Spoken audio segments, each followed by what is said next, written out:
जीवन बगिया ऐसी उलझी, फूल उगे कम, कांटे ज्यादा, सिमटा जीवन, डूबी सांसें, आना है तो अब भी आजा। यदि आपने अभी तक पिछला अध्याय नहीं देखा है तीसरे प्रवचन का, तो कृपया करके पिछला अध्याय देखें, तभी आप इस अध्याय को समझ सकेंगे। दीवारें आपके आंगन को ही बांधती हैं, लेकिन अगर आपके आंगन में पड़ती हुई धूप को वह वहम हो जाए, यह भ्रम हो जाए कि मैं भी बंध गया, तो इसका नाम जीव है। शरीर की सीमाओं में जो परमात्मा है उसका नाम आत्मा है। लेकिन अगर इस आत्मा को यह भ्रम हो जाए कि मैं यही शरीर हूँ, तो इसका नाम जीव है। अंतर कुछ भी नहीं है। चाहे भ्रम हो सूर्य की किरण को कि मैं आंगन में बंधी हूँ, तो वह भी बनती नहीं है। किरण बंध ही नहीं सकती, न बंधी है कभी। उसका होना स्वभाव है। मुट्ठी बांधिएगा, किरण भीतर नहीं पकड़ में आएगी। न बंधा होना उसका स्वभाव है, उसका जीवन है। सीमा उस पर नहीं है, सीमा आंगन की है, लेकिन भ्रम पैदा हो सकता है। वह भ्रम आत्मा को जीव बना देता है। भ्रम टूट जाए तो आत्मा ईश्वर हो जाती है। धर्म इतनी विराट व्याख्या में समस्त जीवन को पिरोता है। यह जो चिंतन की सरणी है, इसे ठीक से ख्याल में ले लें। यह साधक के लिए बड़ा उपयोगी है, क्योंकि उसकी भी फिर यात्रा आंगन से आंगन की दीवारों से, धूप और धूप से सूरज की तरफ है। आत्मा ही ईश्वर और जीव रूप है। फिर भी जो आत्मा नहीं, ऐसे शरीर में जीव को एम भाव हो जाता है। एम भाव का अर्थ है तादात्म्य में जो मैं नहीं हूँ उसके साथ मुझे ऐसा भाव पैदा हो जाए कि मैं हूँ। आंगन में और हुई किरणों को ख्याल हो जाए कि ये आंगन की दीवारें और यह आंगन यही हमारा होना है। ऐसी तादाद में ही एम भाव है। एम भाव का हो जाना बंधन और एम भाव का निकल जाना ही मोक्ष है। यह बहुत ध्यान देने वाली बात है। एम भाव का हो जाना ही बंधन है, एम भाव का निकल जाना ही मोक्ष है। इस एम भाव को जो उत्पन्न करती है वह अविद्या, और जिससे यह एम भाव निकल जाता है वह विद्या कहलाती है। इस एम भाव को जो उत्पन्न करती है वह है अविद्या। जिस विधि से, जिस ढंग से, जिस प्रक्रिया से यह एम भाव निर्मित होता है उसे अविद्या कहा है। और जिस विधि से, जिस मार्ग से एम भाव छीड़ होता, गलता, बिखरता, बिसर जाता है उसे विद्या कहा है।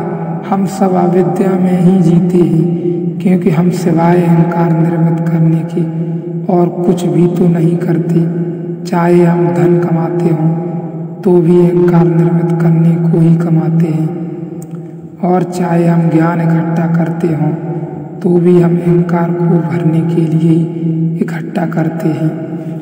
चाहे हम पदों की लंबी यात्रा पर निकलते हों, सीढ़ी दर सीढ़ी चढ़ते हों राजधानियाँ की, तब भी हम सिंहासनों पर पहुंचकर करते क्या हैं?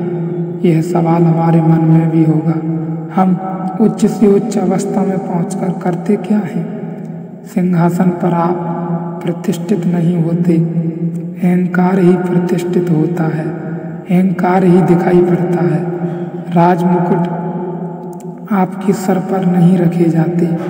राजमुकुट आपकी अस्मिता आपके अहंकार के सिर पर ही बढ़ते हैं। अहंकार के अतिरिक्त हम कुछ भी अर्जन नहीं करते। हमारे पूरे जीवन की सारी प्रक्रिया इतनी है कि कैसे मैं कुछ हो जाऊं। यह प्रश्न हम सबके मन में चलता है, कैसे मैं कुछ हो जाऊं, कुछ बन जाऊं, कुछ पा लूं, और कैसे मैं दूसरों के मैं को हटाऊं पीछे और आगे खड़ा हो जाऊं। एक थोड़ी दौड़, लेकिन जीवन भर वही चलती है। खटोले से लेकर कब्र तक वही चलती है, वही दौड़ ईर्ष्या की, प्रतिस्पर्धा की, प्रतियोगिता की। क्या है ईर्ष्या, क्या है प्रतिस्पर्धा, क्या है प्रतियोगिता? यह हम सबके मन में प्रश्न उठ रहे होंगे अभी। किससे है ये संघर्ष और किस लिए है? एक ही आधार है सिर्फ कि मैं पिछड़ न जाऊं, मैं छोटा न रह जाऊं, मैं दीन न रह जाऊं। मेरे ऊपर भी राजमुकुट बंधे, मेरे गले में भी फूल मालाएं हों, मेरे अहंकार में भी मेरे हीरे जवाहरात जड़े हों। मैं भी चमकूं, मैं भी न कुछ रह जाऊं, कुछ हो जाऊं। यह हम सबके मन में चलता है। छोटे से छोटे आदमी से लेकर बड़े से बड़ा आदमी एक ही दौड़ में है, और यह दौड़ इतनी अद्भुत है कि कभी कभी यह दौड़ विपरीत भी हो जाती है और फिर भी मूल आधार बना रहता है। एक आदमी धन कमाए चला जाता है कि इसलिए मैं रोज चोटी पर पहुंचकर जाऊं, मैं गौरी शंकर की धन की चोटी पर पहुंच जाऊं। फिर एक आदमी धन को लात मारकर जंगल चला जाता है, तपस्या करता है, और तब भी हो सकता है कि मैं की अकड़ कायम हो, और वह आदमी अब धन की जगह तप के सिक्के इकट्ठे कर रहा हो, और अब भी अकड़ यही है कि मेरा जैसा तपस्वी और कोई भी नहीं। कहाँ मैं और कहाँ ये सारी दुनिया। अहंकार ईश्वर की खोज तक से अपने को भर सकता है। अहंकार अपने आप को ही ईश्वर की खोज मान सकता है। अहंकार इसलिए भी ईश्वर की चर्चा में पढ़ सकता है कि मेरी मुट्ठी में छोटी बातें नहीं, ईश्वर भी है।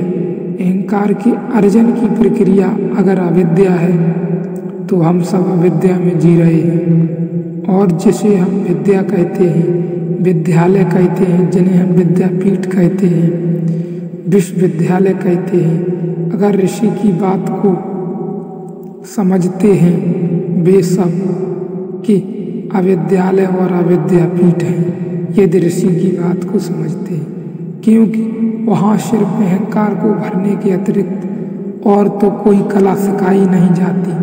सारी शिक्षा अहंकार को जगाने का प्रयोग है। महत्वाकांक्षा को उठाने की कोशिश है।